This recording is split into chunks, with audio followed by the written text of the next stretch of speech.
नमस्कार अमरावती. अमरावती शहरात 24 जून रोजी झालेल्या मुसळधार पावसाचा फटका थेट अमरावती जिल्हा सामान्य रुग्णालयाला बसला. रुग्णालयाच्या विविध विभागांमध्ये पावसाचे पाणी शिरल्याने रुग्ण आणि कर्मचाऱ्यांची मोठी गैरसोय झाली. या घटनेची दखल घेत अमरावतीचे खासदार बळवंत वानखडे यांनी आज जिल्हा रुग्णालयात स्पॉट व्हिजिट करत परिस्थितीची पाहणी केली.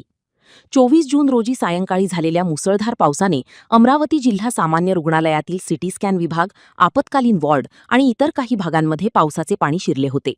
अचानक निर्माण झालेल्या या परिस्थितीमुळे रुग्णालय प्रशासनाची तारांबळ उडाली होती, तर उपचारासाठी आलेल्या रुग्णांनाही अनेक अडचणींचा सामना करावा लागला. घटनेनंतर खासदार बळवंत वानखडे यांनी रुग्णालयात भेट देत प्रत्यक्ष परिस्थितीची पाहणी केली.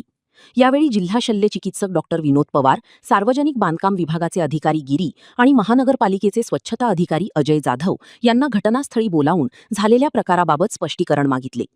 पावसाळ्यापूर्वी आवश्यक नियोजन आणि प्रतिबंधात्मक उपाययोजना न केल्यामुळेच रुग्णालयात पाणी शिरल्याचा आरोप खासदार वानखडे यांनी केला.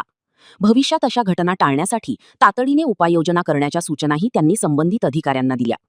रुग्णालयासारख्या संवेदनशील ठिकाणी पावसाचे पाणी शिरणे ही गंभीर बाब असून यामुळे रुग्णांच्या जीवितालाही धोका निर्माण होऊ शकतो. त्यामुळे प्रशासनाने समन्वय साधून कायमस्वरूपी उपाययोजना कराव्यात अशी मागणीही खासदारांनी यावेळी केली. दरम्यान मुसळधार पावसानंतर रुग्णालयातील परिस्थिती सुरळीत करण्यासाठी प्रशासनाने काम सुरू केले असून भविष्यात अशा घटना टाळण्यासाठी कोणती पावले उचलली जातात याकडे आता नागरिकांचे लक्ष लागले. कालच्याच पहिल्याच पावसात जे काही हा इरविन सामान्य रुग्णालय आहे, जिल्हा रुग्णालय, त्या जिल्हा रुग्णालयातल्या अनेक महत्त्वाच्या भागात पाणी शिरलेलं होतं. मग एक्सरे मशीन असेल किंवा सिटी स्कॅन असेल आणि कॅज्युअलिटी असेल, या सगळ्या महत्त्वाच्या भागात पाणी घुसलेलं होतं.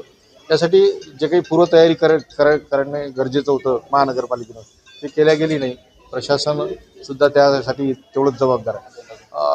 आज काही खास नुकसान झालं नाही, परंतु भविष्यात फार मोठी हानी इथं होऊ शकते. म्हणून संबंधित अधिकाऱ्यांना मी तशा सूचना दिल्या. BNC असेल, महानगरपालिका असेल किंवा इरविनचं प्रशासन असेल, यांना सूचना दिलेल्या आहे. त्या लवकरात लवकर 3 ते 4 दिवसात त्याच्या ज्या ज्या काही व्यवस्था आहेत, पाणी पुन्हा कधी येणार नाही यामध्ये, यासाठी व्यवस्था करण्याच्या संदर्भात सूचना केलेल्या आहेत. तुम्ही येता अधिकारी मागच्या वेळेस झालंच तसं, दुर्लक्ष प्रशासनानं केलंच.